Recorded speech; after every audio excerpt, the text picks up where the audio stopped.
السلام علیکم ورحمۃ اللہ۔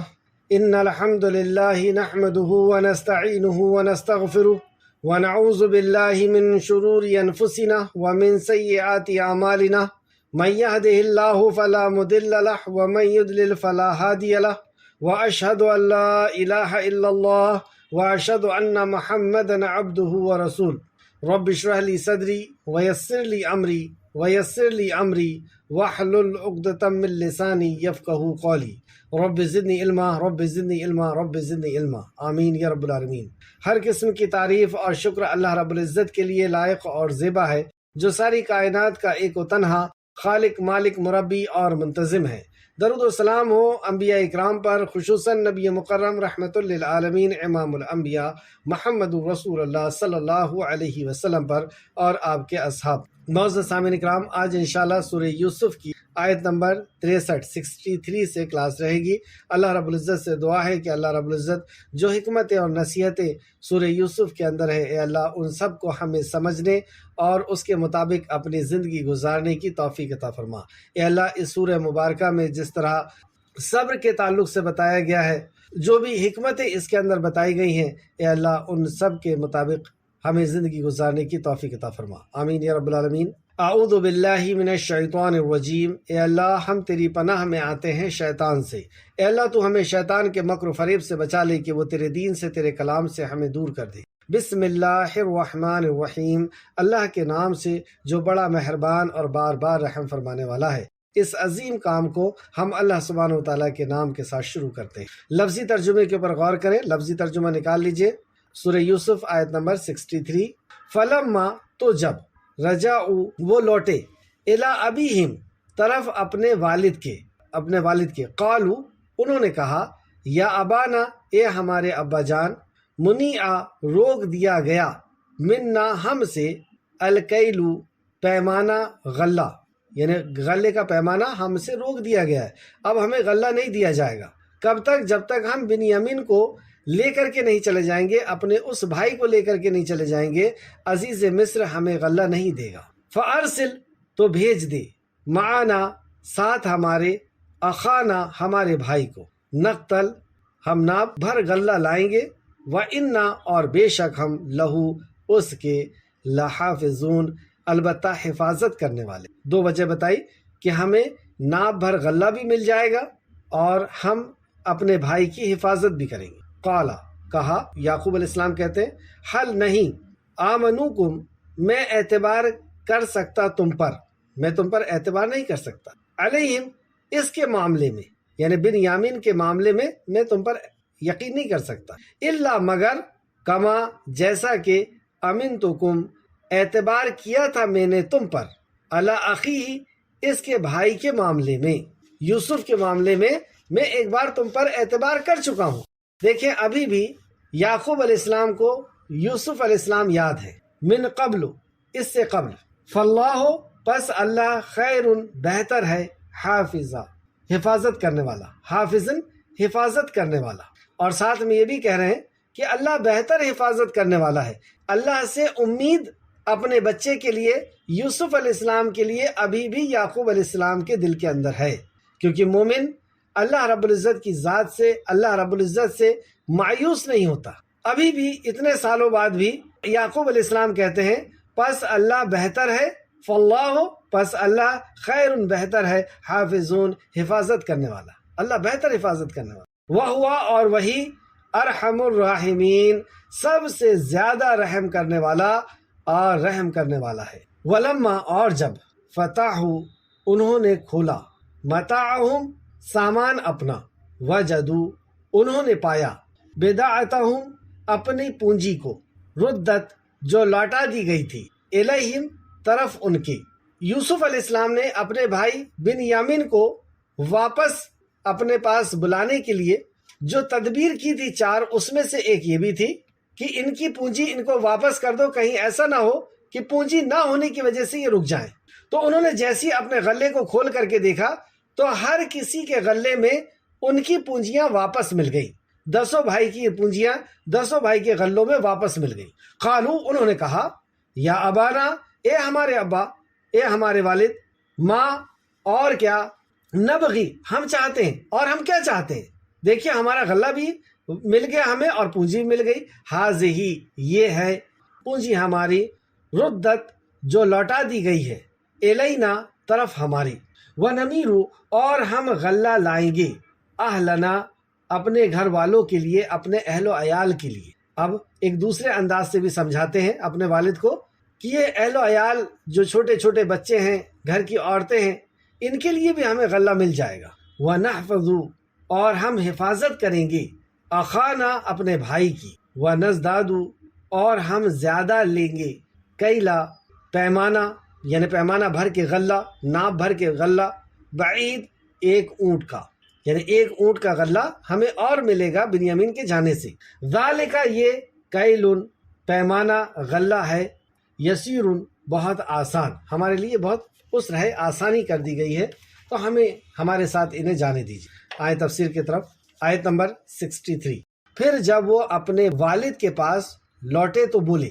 یہ 10 بھائی قحط سالی کے دور میں یوسف علیہ السلام، پچھلی کلاس میں ہم نے پڑھا کہ یوسف علیہ السلام نے اپنے ساتھی کو دعوت دی، اور دعوت دینے کے بعد اسے یہ بتایا جو آزاد کیا جانے والا تھا، خواب کی تعبیر، کہ جب تم مصر کے بادشاہ کو شراب نچوڑ کر کے دو گے، یعنی تم ان کے قریب پہنچ جاؤ گے مقام و مرتبے کے اعتبار سے، تو میرا ذکر ان سے کرنا، یعنی میں بے گناہ ہوں اور یہاں پہ مجھے رکھا گیا ہے.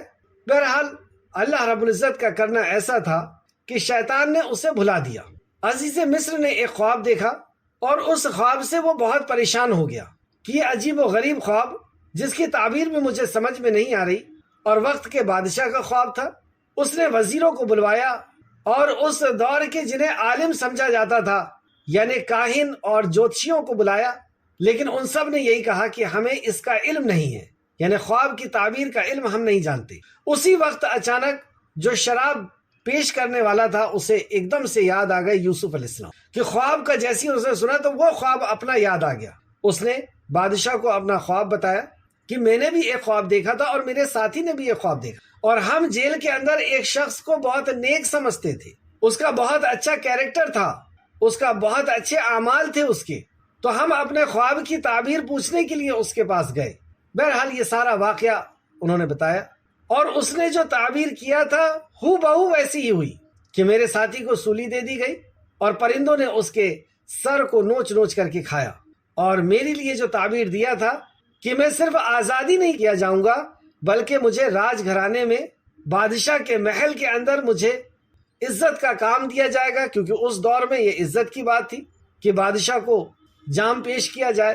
ہو بہو ویسے ہی ہوا، جبکہ اس کے صحیح ہونے کے کوئی اثرات نظر نہیں آتے.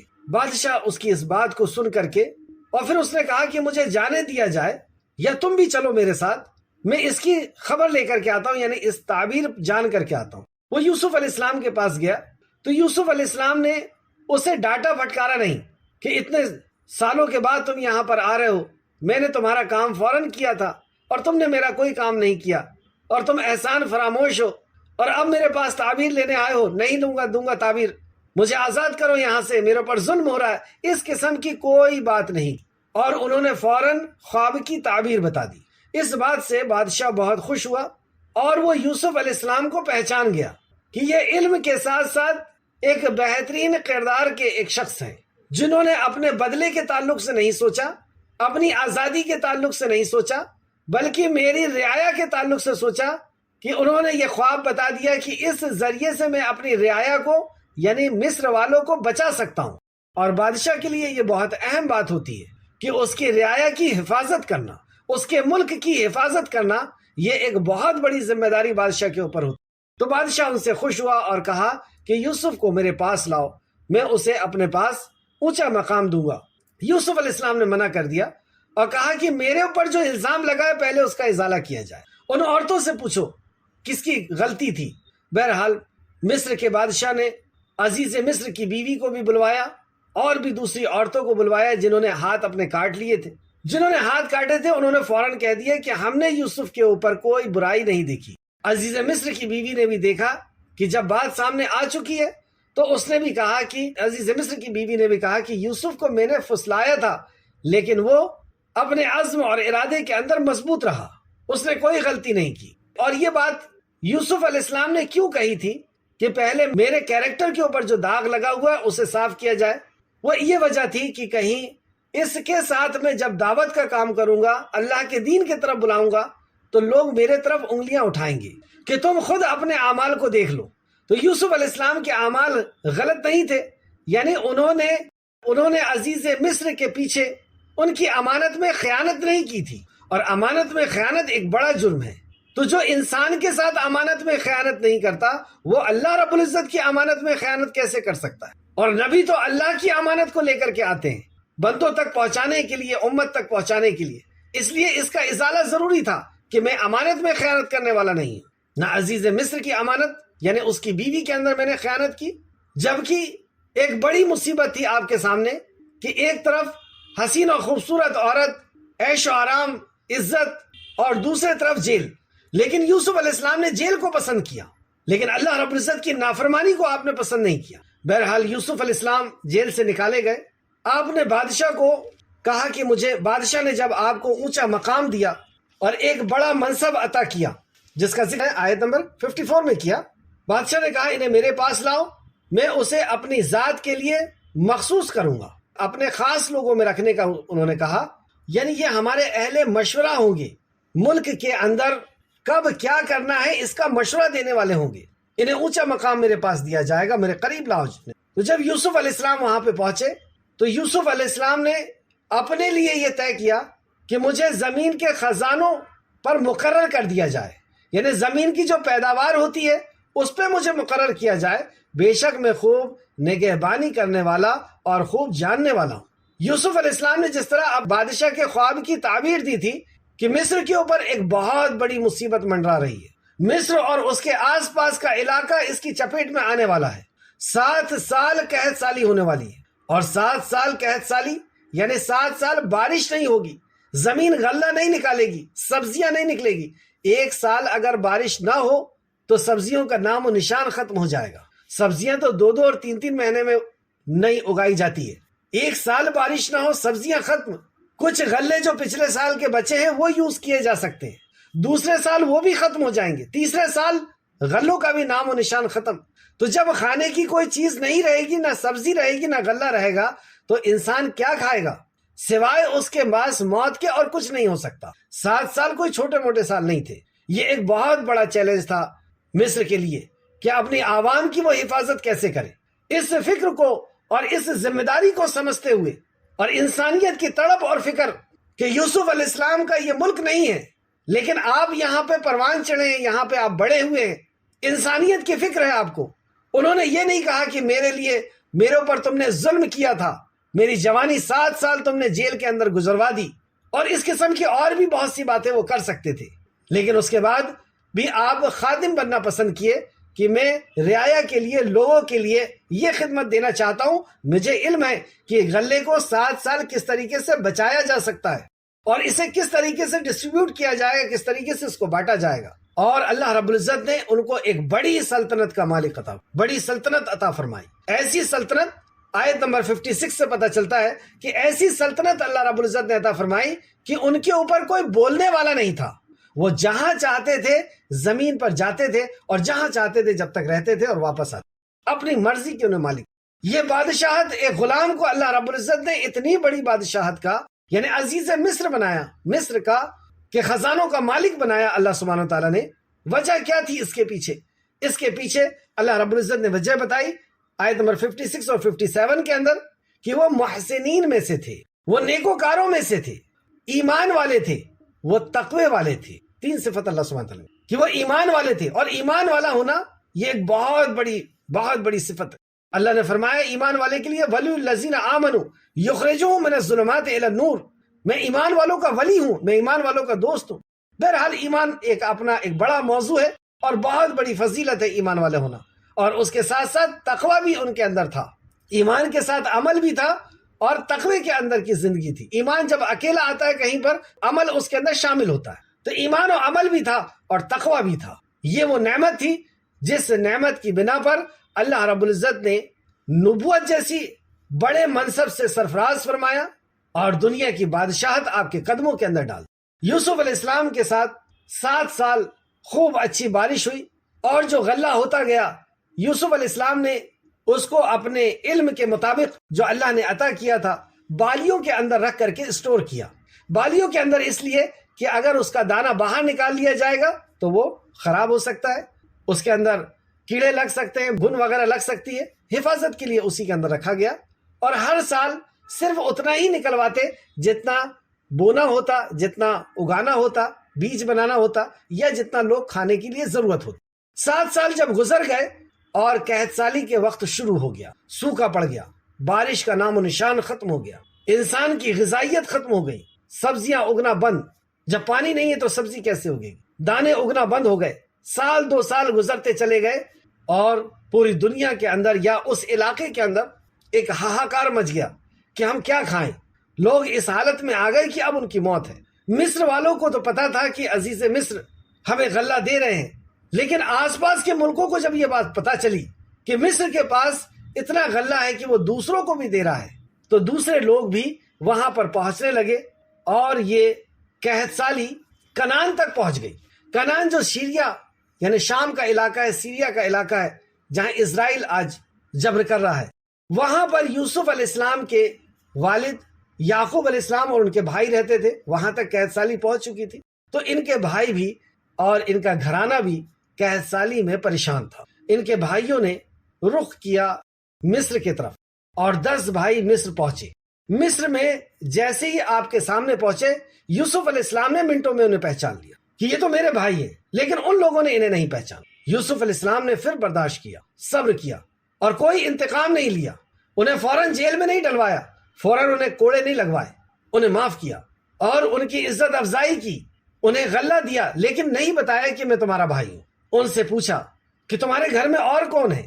جاننا چاہتے تھے، تڑپ تھی اپنے والدین کو جاننے کی، اپنے والدین کے بارے میں پتہ کرنے کی، اپنے بھائی کے بارے میں پتہ کرنے کی، اپنے گھر والوں کے بارے میں پتہ کرنے کی۔ بھائیوں نے بتایا کہ ہمارا ایک بھائی اور ہے، اور اس کا ایک اور بھائی تھا جو جنگل میں ختم ہو گیا، یا جنگل میں گم گیا، ہلاک ہو گیا۔ ایک بھائی اس کا باقی ہے، ہمارے والد اس سے بہت محبت کرتے ہیں، اور ہمارے والد وقت کے نبی ہیں، یعقوب علیہ السلام۔ یوسف علیہ السلام نے کہا تم یہ بات سچ کہہ رہے ہو یا غلط کہہ رہے ہو؟ مجھے اس کی تصدیق کرنا ہے۔ اگلے بار تمہیں اپنے بھائی بنیامین کو لے کر کے آنا پڑے۔ کیسی محبت تھی کہ میں اپنے بھائی کو دیکھ لوں، اس سے بات کر لوں، اپنے والد کی صحیح خبر لے لوں، اپنے والد کے بارے میں جان سکوں۔ انہوں نے 4 تدبیریں۔ پہلا کہا کہ دیکھو میں نے تمہیں پورا معاف دیا ہے، یعنی ایک انسان کے لیے 1 اونٹ بھر کے غلہ دیا ہے، اور میں نے تمہاری بہت اچھی مہمان نوازی بھی کیا ہوں، اور اگر تم نے اس کے باوجود بھی بنیامین کو نہیں لے کر کے آئے تو میرے پاس آنے کی ضرورت نہیں، میرے پاس تمہارے لیے کوئی غلہ نہیں۔ اور غلہ یعنی زندگی، کیونکہ پورے چاروں طرف قحط سالی ہے، اور کھانے پینے کے لیے لوگوں کے پاس اب کچھ نہیں سوائے موت کے، اور کچھ بھی نہیں بچا ہے۔ اب غلہ چاہیے ہی انہیں، تو کہا کہ دیکھو میں پورا معاف بھی دیتا ہوں اور مہمان نوازی بھی کرتا ہوں، اور اس کے باوجود بھی تم نے نہیں لائے تو میرے پاس آنے کی ضرورت نہیں۔ اور پیسے نہ ہونے کی وجہ سے، دولت نہ ہونے کی وجہ سے کہیں یہ لوگ واپس نہ آئیں، اس ڈر سے یوسف علیہ السلام نے ان کی پونجی ان کے سامان میں رکھوا دی۔ 10 بھائی کے سامان میں پونجی چھپ کر کے اور رکھوا دی گئی۔ جب یہ گھر پہنچے، انہیں نہیں پتا ہے کہ ہماری پونجی بھی واپس کر دی گئی۔ اب جب یہ گھر پہنچے تو اپنے والد کو عزیز مصر کی مہمان نوازی کے تعلق سے بتایا، عزیز مصر کو بتایا کہ وہ کیسے غلہ پورا دینے والے ہیں، اور اب ہمارے لیے وہاں پر غلہ ختم ہو گیا نہیں ہے۔ کب تک؟ جب تک ہم بنیامین کو نہیں لے کے جائیں۔ بات اس طرح شروع کی، آیت نمبر 63۔ پھر جب وہ اپنے باپ کے پاس لوٹے تو بولے، اب یہ 10 بھائی اپنے والد کے سامنے حاضر ہوئے اور بولتے ہیں، اے ہمارے ابا جان، آئندہ ہمارے لیے ماپ غلہ ممنوع کر دیا گیا ہے، اگلے بار سے ہمارے لیے غلہ منع کر دیا گیا ہے، ہمیں غلہ نہیں دیا جائے گا۔ کتنی بڑی بات تھی یہ کہ ایسا دور جو قحط سالی کا دور ہے، کہیں کچھ نہیں ہے کھانے پینے کی چیزیں، صرف وہیں مل رہا ہے، اور وہاں سے منع کر دیا گیا ہے، یعنی بنی اسرائیل کی موت ہے اب، تو لہٰذا تو ہمارے ساتھ کب تک ایسا ہوگا؟ جب تک ہم بنیامین کو لے کر کے نہ چلے جائیں۔ تو اب پہلے ایک بڑی بات رکھ رہے ہیں، بات کرنے کا انداز دیکھیں آپ، تیار کرنے کے لیے یہ ایک بہت بڑی بات تھی کہ اب ہمیں غلہ نہیں دیا جائے گا، اب ہماری خاندان کی موت ہوگی، غلہ نہیں دیا جائے گا مطلب ہم کیسے جئیں گے؟ تو لہٰذا تو ہمارے ساتھ ہمارے بھائی کو بھیج، ہم ماپ غلہ لائیں، یعنی ہم پورا ماپ غلہ لائیں گے، اور بے شک ہم اس کے محافظ ہیں، ہم اس کی حفاظت بھی کریں گے، ہمارے تعلق سے آپ ڈاؤٹ نہ کریں، ہمیں غلہ بھی ملے گا اور ہم اس کی حفاظت بھی کریں گے۔ آیت نمبر 64۔ یعقوب علیہ السلام نے کہا کیا میں تمہیں اس کے بابت امین سمجھ لوں جیسے پہلے اس کے بھائی کے بابت میں نے تمہیں امین سمجھا تھا؟ اس کے پہلے بھی تمہیں دھوکہ کھا چکا ہوں۔ اس کے بھائی کے تعلق سے میں نے تمہیں امانت دار سمجھا تھا کہ یہ میری امانت، ایک معصوم بچے کو تم لے کر کے جا رہے ہو، بے گناہ بچے کو تم لے کر کے جا رہے ہو، اس کی تم حفاظت کرو گے، یہ امانت تھی میری تمہارے پاس، میں نے تمہیں امین سمجھ کر کے اس بچے کو سونپا تھا اور تم نے کیا کیا اس کے ساتھ؟ تو کہا لہٰذا تم ہمارے ساتھ۔ یعقوب علیہ السلام نے کہا کیا میں تجھے اس کے بابت امین سمجھ لوں جیسے پہلے اس کے بھائی کے بابت میں نے تجھے امین سمجھا تھا؟ چنانچہ اللہ ہی بہتر محافظ ہے۔ یہاں پر ایک بہت غور کرنے والی بات، اتنے سالوں بعد یعقوب علیہ السلام کو یوسف علیہ السلام بالکل ایسے یاد ہے جیسے کل کی بات، کہ بھائی بنیامین کی بات کر رہے ہیں اور یہ یوسف علیہ السلام کی بات کر رہے ہیں، یعنی وہ زخم ابھی بھی تازہ ہے، اس بچے کی یاد ابھی بھی تازہ ہے۔ لیکن اللہ رب العزت کی ذات پر امید کا عالم دیکھیں آپ، کہ مومن کبھی بھی اللہ کی رحمت سے نا امید نہیں ہوتا، اللہ کی رحمت سے مایوس نہیں ہوتا۔ اگلے ہی پل کہتے ہیں کہ تم نے کیا کیا میرے ساتھ، میری امانت کے ساتھ کیا کیا، اور سنو میرا رب کون ہے، چنانچہ اللہ ہی بہتر محافظ ہے، وہ بہتر محافظ ہے، وہ کرے گا میرے بچے کی حفاظت۔ اور پھر آگے کہتے ہیں وَهُوَ أَرْحَمُ الرَّاحِمِينَ، اور وہ سب مہربانوں سے زیادہ رحم کرنے والا ہے۔ تو چنانچہ اللہ ہی بہتر محافظ ہے اور وہ سب مہربانوں سے زیادہ رحم فرمانے والا۔ تو توکل بھی یہاں پہ بتایا اور ان کے کیریکٹر کو، ان کے اعمال کو بھی بتا دیا یعقوب علیہ السلام، کہ میرا تو اللہ پر تو یقین ہے کہ وہ بہتر محافظ ہے، بہتر کارساز ہے، لیکن تم نے یہ کیا تھا اور میرے سے یہ امید کیسے کرتے ہو؟ بنیامین کو تمہارے ساتھ بھیج دوں گا۔ آگے آیت نمبر 65۔ اور جب انہوں نے اپنے سامان کھولا، اب مایوس ہو گئے، اب اپنا سامان کھولنا شروع کر رہے ہیں، اور جب انہوں نے اپنا سامان کھولا تو اپنے پونجی پائی جو انہیں لوٹا دی گئی تھی۔ جیسی اپنے سامان کے اندر اپنی پونجی ملی، بہت خوش ہو گئے۔ اب آپ خود غور کریں کہ چاروں طرف قحط سالی ہے، حالت یہ ہو گئی کہ بھیک مانگنے کے وقت آ گئے۔ آگے کی آیت میں آپ دیکھیں گے کہ جب وہ تیسرے بار پہنچتے ہیں تو اس حالت میں پہنچتے ہیں کہ یہ تک کہہ دیتے ہیں کہ اب تو ہمارے اوپر صدقہ کر دیجیے اے عزیز مصر۔ اسی یوسف کو جن کو کوڑیوں کے دام پر بیچا تھا، ان کے سامنے ہاتھ پھیلا کے کہتے ہیں ہم پہ تو صدقہ ہی کر دیجیے۔ یہ ہے حسد کی آگ، یہاں تک پہنچا۔ حسد انسان کو اس قدر ذلیل کرتا ہے، اللہ ہم سب کو محفوظ رکھے۔ اور جب انہوں نے اپنا سامان کھول کر دیکھا تو پونجی پائی جو انہیں لوٹا دی گئی تھی، بہت خوش ہوئے کہ ہماری پونجی ہم کو واپس لوٹا دی، یعنی پھر سے ہمیں غلہ مل جائے گا، ہمارے بچوں کی اور ہماری عورتوں کے لیے حفاظت کا سامان مل جائے گا۔ وہ بولے اے ہمارے ابا جان، کیونکہ فکر وہی ہے کہ آگے کا غلہ کیسے ملے گا، قحط سالی کب تک چلے گی نہیں پتا۔ اے ہمارے ابا جان، ہمیں اور کیا چاہیے، یہ ہماری پونجی ہمیں لوٹا دی گئی ہے اور ہم اپنے اہل و عیال کے لیے غلہ لائیں گے۔ دیکھیں اب اور بہتر انداز میں بات کو رکھ رہے ہیں کہ ہم اپنے اہل و عیال کے لیے غلہ لائیں گے، کہ کیا ان عورتوں کے اوپر آپ ترس نہیں کھائیں گے، کیا ان بچوں کے اوپر نہیں کھائیں گے؟ اگر ہم نہیں گئے تو ہم کیا کھائیں گے؟ اور بنیامین نہیں گیا تو وہ ہمیں غلہ نہیں دینے والا۔ اور اب آپ کے سامنے کیا بات ہو سکتی ہے، اس کا کیریکٹر، اور آپ کو کیا چاہیے کہ ہماری مہمان نوازی بھی کیا، ہمیں پورا معاف بھی دیا اور پیسے بھی ہمارے واپس کر دیے، کیا اس کے باوجود بھی آپ کو شک ہے؟ تو وہ کہتے ہیں اور ہم نے اپنے اہل و عیال کے لیے غلہ لائیں گے اور اپنے بھائی کی حفاظت کریں گے، اور ہم ایک اونٹ کا ماپ غلہ زیادہ لائیں گے، یعنی ایک شخص کو ایک اونٹ کے برابر، ایک اونٹ جتنا اٹھا سکے اتنا غلہ دیا جاتا تھا، یہ وہاں کا نیم تھا۔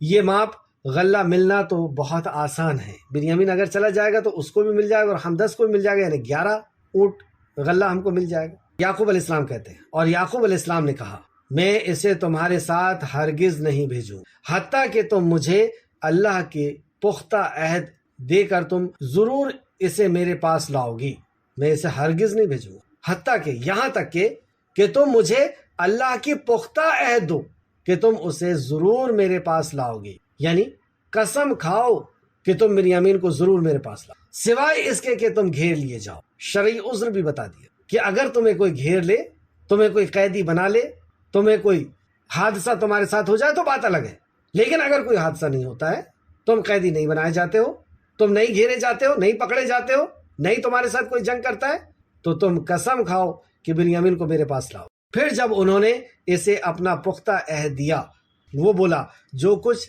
ہم کہتے ہیں اللہ اس پر ضامن ہے۔ اب یہ اللہ کی ضمانت انہوں نے لے لی۔ ابن اسحاق نے لکھا ہے کہ حضرت یعقوب علیہ السلام بن یمین کو بھیجنے پر اس لیے آمادہ ہو گئے، یعنی اس لیے تیار ہو گئے کہ غلے کے حصول کے لیے اسے بھیجنا ایک مجبوری تھی۔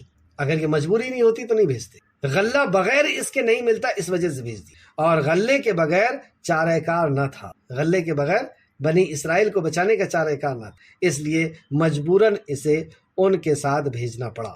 تفسیر ابن کثیر نے تفسیر ابن ابو حاتم کے حوالے سے نقل کیا ہے، جلد نمبر 7 صفحہ نمبر 2167 2167۔ اب بنیامین بھی بھائیوں کے ساتھ مصر جانے کے لیے تیار ہو گئے۔ ابو کی اجازت مل گئی، 11 بھائی تیار ہیں جانے کے لیے، اور اب ایک نصیحت کرتے ہیں یعقوب علیہ السلام۔ اس کے پہلے بھی تو ان کے بیٹے گئے تھے، یہ دوسری بار میں نصیحت کر رہے ہیں۔ یہاں سے بن یمین کی محبت جھلک رہی کہ اب نصیحت کر، کیونکہ ساتھ میں بن یمین بھی ہے۔ نصیحت کیا کر رہے ہیں؟ اور اس نے کہا، یعنی یعقوب علیہ السلام نے کہا، آیت نمبر 67، اے میرے بیٹو، تم ایک ہی دروازے سے داخل نہ ہونا بلکہ متفرق دروازے سے داخل ہونا، الگ الگ دروازوں سے داخل ہونا، کیونکہ مصر بڑا ملک ہے، اور آپ دیکھتے ہیں کہ جب شہر کے اندر داخل ہوتے ہیں تو شہر کے اندر داخل ہونے کے کئی دروازے ہوا کرتے ہیں، تو مصر کے بھی کئی دروازے تھے۔ یعقوب علیہ السلام اپنے بیٹوں سے کہتے ہیں کہ الگ الگ دروازوں سے داخل ہونا۔ کیا وجہ ہے اس کی؟ ان کے بیٹے بے حد خوبصورت تھے اور نوجوان تھے، یعنی طاقتور تھے، کہیں انہیں کوئی ایک ساتھ دیکھ کر کے حسد کی نظر سے نہ دیکھ لے اور وہ کسی کی حسد کا شکار نہ ہو جائے۔ اس کا مطلب حسد ہے۔ دیکھیے، ہر ایک چیز کی ایک ریس ہوتی ہے۔ جب ہم غصے میں ہوتے ہیں تو گھر والوں کے اندر اس کے اثرات نظر آتے ہیں، جب ہم ہنس رہے ہوتے ہیں، خوش ہوتے ہیں، تو بچوں کے اندر اس کے اثرات نظر آتے ہیں، یعنی کوئی چیز ہے جو نکل رہی ہے، غصہ نکل رہا ہے، خوشی نکل رہی ہے۔ کوئی اگر گھر کے اندر غمگین ہے تو اس کے غم کو دیکھ کر کے دوسرے لوگ کے اوپر بھی اس کے اثرات آتے ہیں۔ جیسے کوئی رو رہا ہے، بہت ایموشنل ہے، کوئی بہت ایموشنل بات چل رہی ہے، سب رو رہے ہیں، تو وہاں پہ جو نہیں رونے والا وہ بھی رونے لگتا، اثرات آتے رہے ہیں۔ گھر میں سب غم زدہ ہیں تو ایک جو خوشی سے آیا تھا وہ بھی غم زدہ ہو گیا۔ اس طریقے سے آنکھوں سے بھی اثرات آتے ہیں۔ جب کوئی کسی کو حسد کی نظر سے دیکھتا کہ ارے کتنا خوبصورت ہے، یا اس کے ماننے والے اتنے کیوں ہو رہے ہیں، یا اس طریقے سے کوئی حسد کی نظر سے دیکھتا تو حسد اس کو لگ جاتی ہے۔ تو اس لیے انہوں نے کہا کہ تم 11 نوجوان اور خوبصورت بچے ہو اور تم ایک ساتھ جاؤ گے تو لوگ دیکھیں گے کہ ارے اتنے بڑے بڑے بھائی ایک ساتھ، تو حسد ہو سکتا ہے۔ تو حسد کس پہ ہوتا ہے؟ صاحب عطا پر حسد کیا جاتا ہے، یعنی اللہ نے کسی کو دیا ہے تو اس سے حسد کیا جائے گا، اس لیے نظر لگائی جائے گی۔ تو بہرحال نظر کے دونوں شکلیں ہیں، ایک تو آدمی نہیں چاہ رہا ہے پھر بھی نظر لگ گئی، اور ایک تو چاہتا ہے تب نظر لگتی، وہ دونوں باتیں آئیں گی۔ فی الحال یہاں پر یہ دیکھیں، یعقوب علیہ السلام نے کہا کہ الگ الگ دروازوں سے چل جائیں، لیکن ساتھ میں کیا کہتے ہیں؟ اور میں تمہیں اللہ کے حکم سے ذرا بھی کفایت نہیں کر سکتا، ان الحکم الا للہ، حکم تو اللہ ہی کا ہے۔ تدبیر بھی بتا رہے ہیں کہ ایک ہی راستے سے نہیں جانا، اور ساتھ میں یہ بھی کہہ رہے ہیں کہ جو کچھ ہوگا اللہ کے حکم سے ہوگا، حکم تو اللہ ہی کا ہے۔ اپنے بچوں کو اللہ پر یقین بھی سکھا رہے ہیں، اور تدبیر کو اختیار کرنا یہ بھی سکھا رہے ہیں کہ تدبیر بھی اختیار کرنا اور اللہ پر کامل یقین رکھنا۔ وہ تدبیر تمہیں بچا نہیں سکتی، الگ الگ دروازے سے چلو جاؤ گے تو بچ جاؤ گے، ایسا نہیں ہے۔ یہ تو ہم صرف تدبیر اختیار کر رہے ہیں، لیکن بچانے والی ذات صرف اور صرف اللہ کی ہے۔ خبردار ہو جاؤ، ان الحکم الا للہ، کہ حکم تو اللہ ہی کا ہے، اس پر میں نے توکل کر لیا ہے۔ یہ ہے توکل۔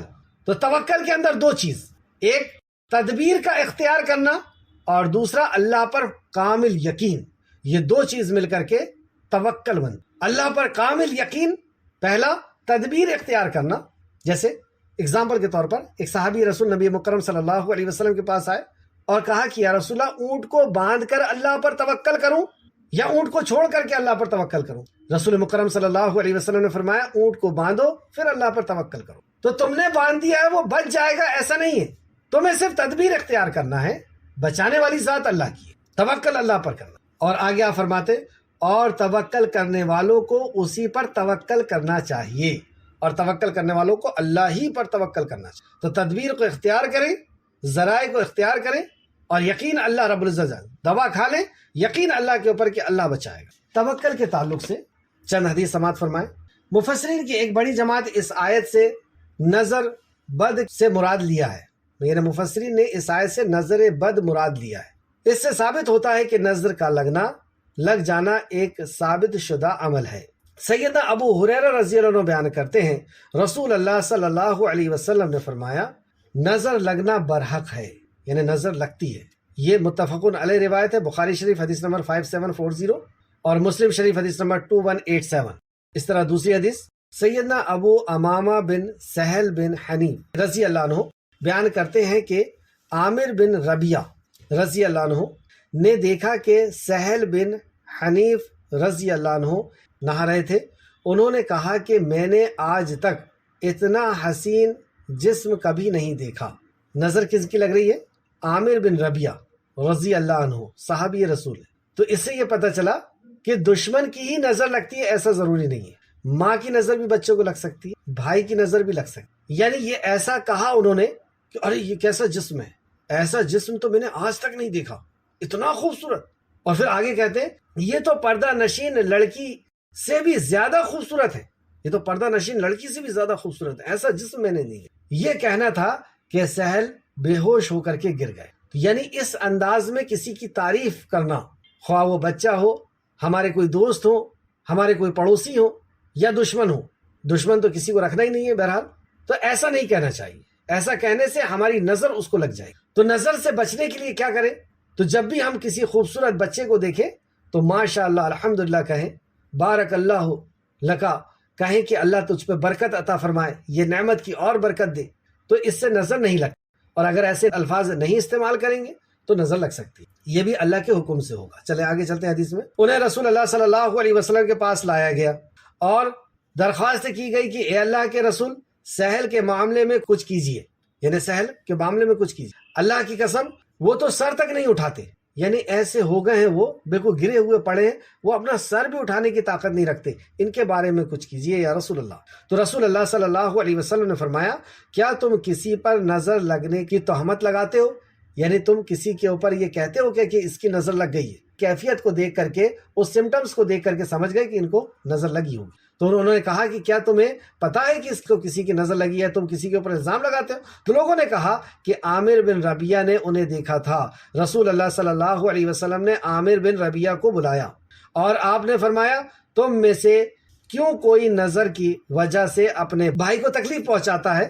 جب تم نے دیکھا کہ وہ تمہیں بہت اچھا لگ رہا تھا تو تم نے ان کے لیے برکت کی دعا کیوں نہ کی؟ تو جب ہم کوئی اچھی چیز دیکھیں تو ہمیں برکت کی دعا کرنا چاہیے۔ تو اس سے یہ پتہ چلا کہ نظر سے بچ جائے گا وہ شخص جس کی ہم تعریف کر رہے ہیں، تو اس کے ساتھ ساتھ تعریف کے ساتھ ساتھ برکت کی دعا بھی کرنا چاہیے۔ بارک اللہ لکم۔ آپ نے فرمایا اب اس کے لیے غسل کرو، یعنی عامر بن ربیعہ کو کہا کہ ان کے لیے غسل کرو۔ چنانچہ عامر رضی اللہ عنہ نے اپنا چہرہ، اپنے دونوں ہاتھ، اپنی کوہنیوں تک، اپنے کوہنیاں اور اپنے گھٹنے تک اور اپنے پیروں کی انگلیاں اور ازار کے اندر کا حصہ ایک بڑے پیالے میں دھویا، یعنی ایک بڑے سے ٹب کے جیسے میں بیٹھ کر کے اتنی چیزوں کو دھویا، اور پھر یہ پیالہ مریض کے سر پر اور اس کے پیٹھ پر ڈال دیا۔ یعنی اس طریقے سے سہل بن حنیف کے اوپر پیچھے سے اور آگے سے یہ پانی کو بہا دیا گیا۔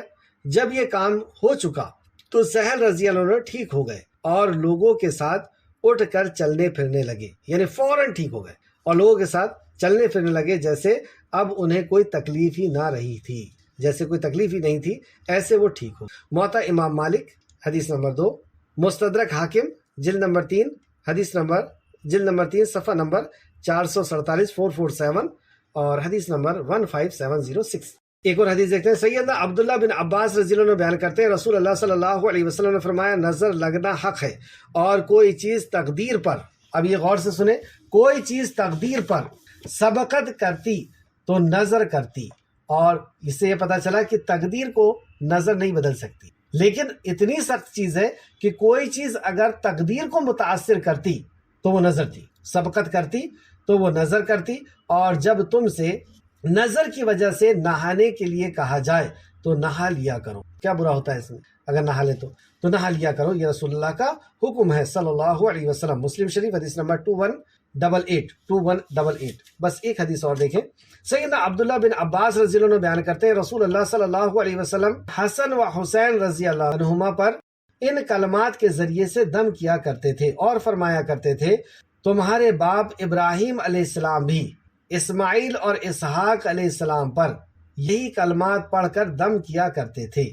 یعنی رسول مکرم صلی اللہ علیہ وسلم اپنے محبوب دو چھوٹے بچے حضرت حسن اور حضرت حسین کو، اور اسی طریقے سے سیدنا ابراہیم علیہ السلام اپنے لخت جگر حضرت اسماعیل اور اسحاق علیہ السلام کو ان دعاؤں کو پڑھ کر کے دم کیا کرتے تھے بچوں کو۔ میں پناہ طلب کرتا ہوں اللہ کے کامل کلمات کے ساتھ ہر شیطان سے، ہر زہریلی مہلک جانور سے، اور ہر اس آنکھ سے جو نظر لگانے والی ہے، ہر اس آنکھ سے جو نظر لگانے۔ بخاری شریف حدیث نمبر 3371 آخری حدیث سیدنا ام سلمہ رضی اللہ عنہ بیان کرتی ہیں کہ نبی کریم صلی اللہ علیہ وسلم نے اپنے گھر میں ایک لڑکی کے چہرے پر چھائی دیکھی تو فرمایا، یعنی کچھ داغ وغیرہ چہرے پہ دیکھے تو فرمایا اس کو دم کر دو کیونکہ اس کو نظر لگ گئی ہے۔ بخاری شریف حدیث نمبر 5739 اور مسلم شریف حدیث نمبر 2197۔ تو ماں عائشہ صدیقہ رضی اللہ عنہ نے ایک سمٹمز یہ بھی بتائے کہ چہرے پہ چھائی کا نظر آنا یہ بھی نظر بد سے ہے، تو اس کے اوپر دم کر دو تاکہ اس پریشانی سے یہ جدا ہو جائے۔ ایک اور حدیث دیکھیں، سیدنا عوف بن مالک، ایسے دموں میں کوئی حرج نہیں جس میں شرک نہ ہو۔ مسلم شریف حدیث نمبر 2200۔ نظر بد کے تعلق سے 5 باتیں سماعت فرمائے۔ نمبر 1، نظر بد برحق ہے، یعنی یہ ہوتی ہے، لگتی ہے۔ نمبر 2، نظر کسی کو بھی لگ سکتی ہے، نیک شخص ہو یا گنہگار ہو، جیسے یہاں پہ صحابہ تھے اور انہیں نظر لگ گئی۔ اور مسلم شریف کی حدیث کے مطابق رسول اللہ صلی اللہ علیہ وسلم کو بھی نظر لگی۔ مشرکین مکہ نے جس طرح دوسرے طریقے سے رسول اللہ کو پریشان کیا، جادو کے طریقے سے بھی کیا ہے نا، اور بھی کئی طریقے سے ایسے نظر سے بھی پریشان کیا، تو نظر کسی کو بھی لگ سکتی۔ تیسرا، نظر کسی کی بھی لگ سکتی ہے، دوست کی، رشتہ دار کی ہو یا عزیز و اقارب کی یا دشمن کی، کسی کی بھی نظر لگ سکتی۔ ہم یہ نہ سوچیں کہ باہر والوں کی نظر لگے گی، گھر والوں کی بھی نظر لگ سکتی۔ چوتھا، نظر سے بچنے کے لیے کیا کریں؟ تو نمبر 1، نظر سے بچنے کے لیے کیا کریں؟ اپنی نعمت کو چھپائیں۔ جیسے یعقوب علیہ السلام نے کہا تھا کہ یہ بہت بڑی نعمت ہے کہ تم نوجوان 11 بھائی جا رہے ہو، تو یہ نعمت کو چھپاؤ، الگ الگ راستے سے چلے جاؤ، تو نعمت کو چھپانا چاہیے۔ لیکن کچھ نعمتیں ایسی ہوتی ہیں جو نہیں چھپ پاتی ہیں، جیسے بچہ خوبصورت ہے، نہیں چھپ پا رہا ہے، ہم خود خوبصورت ہے، نہیں چھپ پا رہے، تو کیا کریں؟ نعمت اگر لوگوں کے سامنے آئے تو انہیں برکت کی دعا کرنے کا کہیں، اور خود بھی برکت کی دعا۔ جب جیسے کوئی کہتا ہے نا کتنی خوبصورت ہو، کتنے اچھے ہیں آپ، تو اس وقت ہم خود اللہ رب العزت کی حمد اور ثنا کریں۔ تو اللہ کی حمد ثنا کرنے سے، اللہ رب العزت کی سے برکت کی دعا کرنے سے، ایسے جملوں سے اللہ رب العزت اس نظر کو نہیں لگنے دیتا، وہ نظر ختم ہو جاتی۔ تیسرا، کیسے بچیں؟ اس کے لیے تیسرا پوائنٹ، صبح شام کے اذکار میں نظر بد سے بچنے کی بھی دعا سکھائی گئی ہے، تو دعا بھی پڑھیں۔ یعنی پہلے سے جیسے نبی کریم صلی اللہ علیہ وسلم بچوں کے اوپر دعا دم کر دیا کرتے تھے، اور ابراہیم علیہ السلام دم کر دیا کرتے تھے، تو ایسی ایڈوانس میں بھی ہمیں دم بھی کرنا چاہیے۔ 5واں، اگر نظر بد لگ جائے تو کیا کریں؟ نمبر 1، اگر پتہ چل جائے کہ کس کی نظر لگی ہے، نمبر 1 تو صبر کریں۔ دوسرا یہ، جس کی نظر لگی ہے، اگر یہ پتہ چل جائے کہ کسی کی نظر لگی ہے، اس کو غسل کرنے کا کہیں، اس کو وضو کرنے کا کہیں جس طریقے سے بتایا گیا ہے، اور مریض کے اوپر ڈال دیں۔ تیسرا، اگر نہیں ملتا ہے وہ آدمی کس کی نظر لگی ہے، ہمیں نہیں پتہ چلتا ہے، تو نبی کریم صلی اللہ علیہ وسلم کو مشرکین مکہ نے دشمنی سے آپ کے اوپر نظر لگائی تھی، جس سے آپ بیمار ہو گئے۔ حضرت جبرائیل علیہ السلام تشریف لائے اور کہا، یا رسول اللہ کیا آپ بیمار ہیں؟ آپ صلی اللہ علیہ وسلم نے فرمایا ہاں۔ تو جبرائیل علیہ السلام نے دعا پڑھی، بسم اللہ ارقیکا من کل شیء یؤذیکا من شر کل نفس او عین حاسد اللہ یشفیکا بسم اللہ ارقیکا۔ مسلم شریف حدیث نمبر 2186، اور اردو کی اگر آپ کتاب میں دیکھیں، مسلم شریف حدیث نمبر 5700۔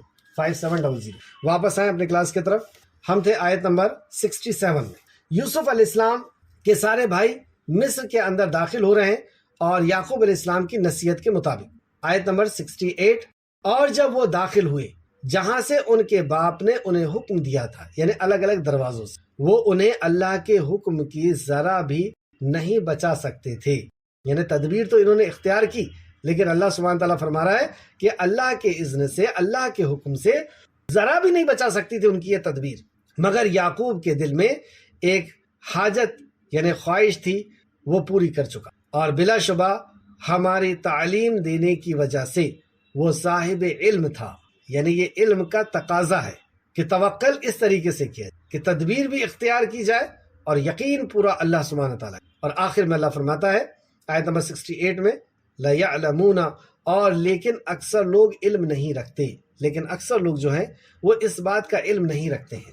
اور جب وہ یوسف علیہ السلام کے پاس پہنچے، مصر کے اندر داخل ہو گئے، اور اب وہ گھڑی آ چکی ہے کہ یہ دوسری بار غلہ لینے کے لیے یوسف علیہ السلام کے سامنے حاضر ہو رہے ہیں، جبکہ یہ یوسف علیہ السلام کو پہچان نہیں پا رہے ہیں کہ یہی ہمارے بھائی ہے جن کے اوپر ہم نے ظلم کیا۔ جیسی دربار کے اندر داخل ہوئے تو یوسف علیہ السلام ان کو دیکھ کر کے تو پہچان ہی لیے، اب بنیامین بھی ساتھ میں، تو کیا ہوا؟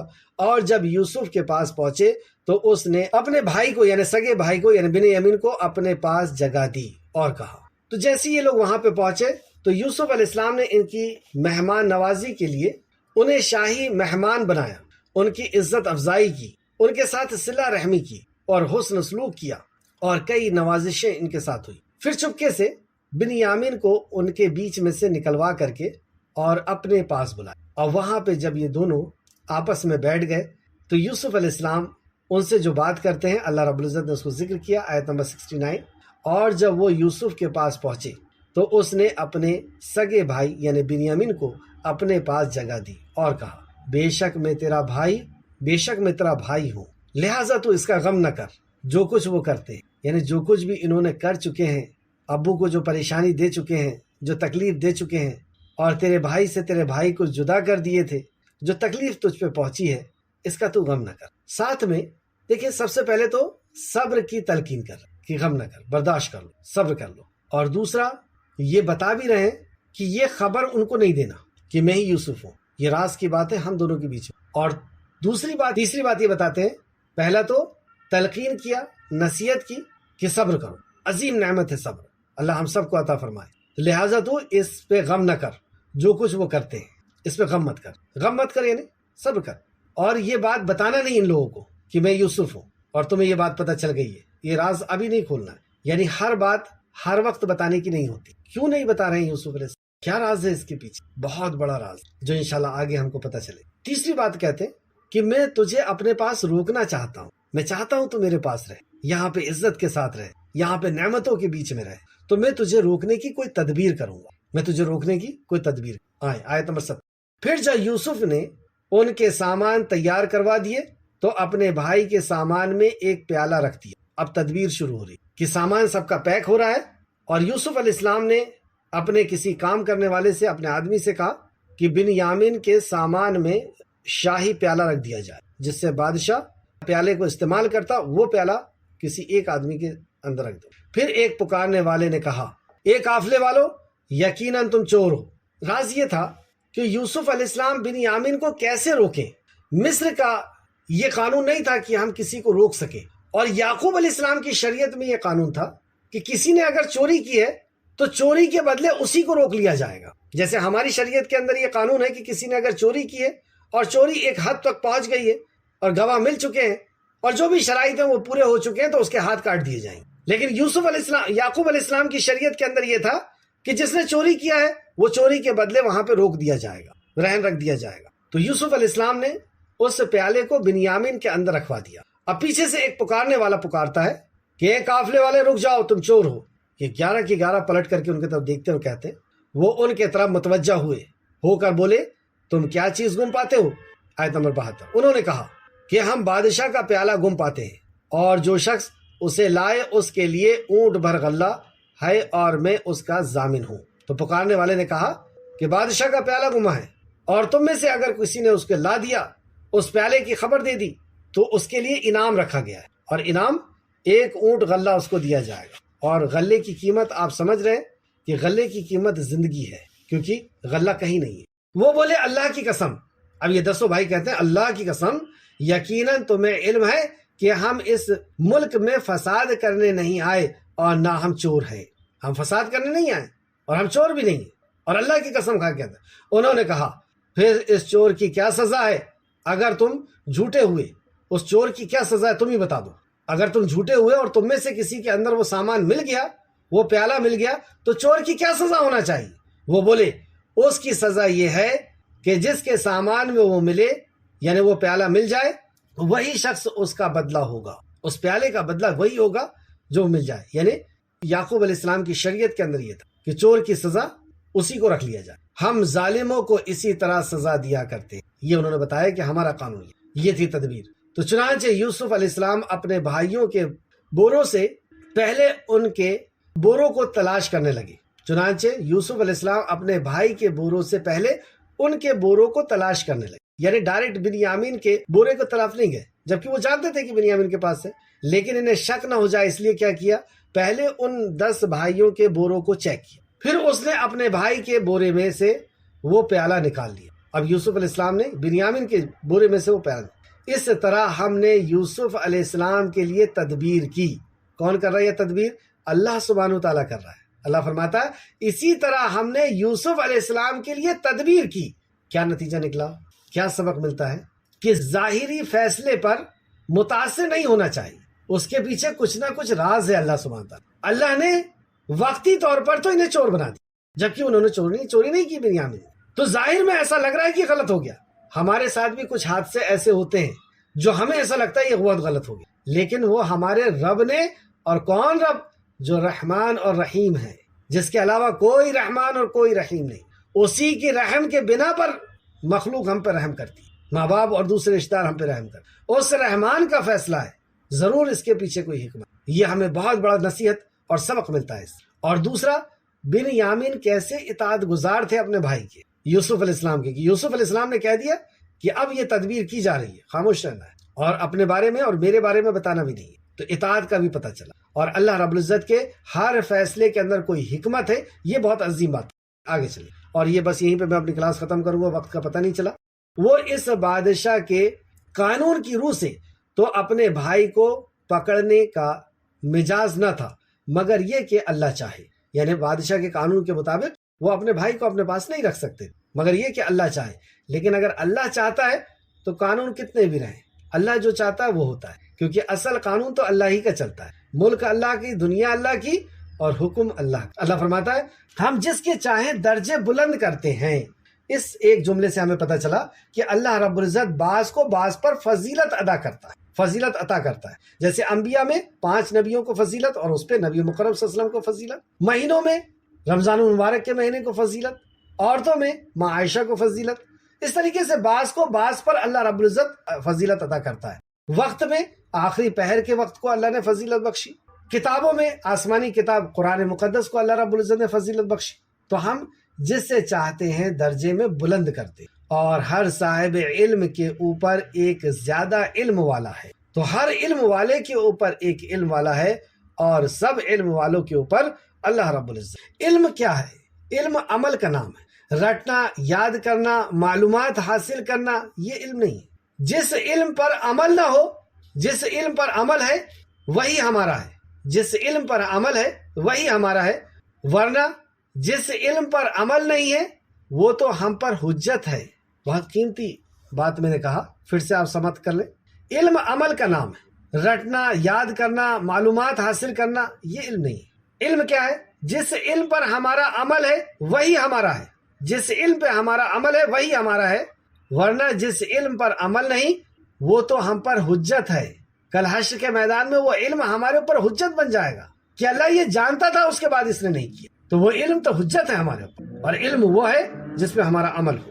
امام حسن بصری رحمۃ اللہ علیہ فرماتے ہیں کہ ہر علم والے سے بڑھ کر علم والا ہوتا ہے، حتیٰ کہ یہ سلسلہ اللہ ذوالجلال تک پہنچتا ہے۔ تفسیر الطبری جلد نمبر 13 صفحہ نمبر 36۔ اس طریقے سے حضرت ابن عباس رضی اللہ عنہ کے پاس، تابعین کہتے ہیں کہ ہم ابن عباس رضی اللہ عنہ کے پاس تھے، آپ نے ایک بہت عجیب بات بیان فرمائی۔ ابن عباس نے ایک بہت عجیب بات بیان فرمائی جس سے ایک شخص نے بہت تعجب کا اظہار کیا اور کہا الحمدللہ، ہر علم والے سے دوسرا علم والا بڑھ کر ہے۔ حضرت ابن عباس رضی اللہ عنہ نے فرمایا تم نے بری بات کہی ہے، کیوں کہہ دیا ایسا؟ جبکہ وہ کیا کہہ رہا ہے؟ ہر علم والے سے دوسرا علم والا بڑھ کر ہے۔ تو حضرت ابن عباس رضی اللہ عنہ فرماتے ہیں تم نے ایک بری بات کہی، اللہ تعالیٰ کی ذات تو علیم ہے۔ ابن عباس فرماتے ہیں اللہ تعالیٰ کی ذات تو علیم ہے اور وہ ہر علم والے سے بڑھ کر ہے۔ قتادہ کہتے ہیں کہ ہر علم والے سے بڑھ کر علم والا ہے، حتیٰ کہ علم کا یہ سلسلہ اللہ کی ذات گرامی پر جا کر ختم ہوتا ہے۔ آخر میں اللہ رب العزت سے دعا ہے کہ خالق مالک جو کچھ بھی ہم نے پڑھا اس میں ہمیں مزید غور و فکر کرنے کی تو توفیق عطا فرما، جب تک ہمیں زندہ رکھ ایمان اخلاص اور عمل صالح کے ساتھ زندہ رکھ، ہمارا خاتمہ بالخیر فرما اور نیکوکاروں کے ساتھ ہمارا شمار فرما دے، آمین یا رب العالمین۔ السلام علیکم ورحمۃ اللہ وبرکاتہ۔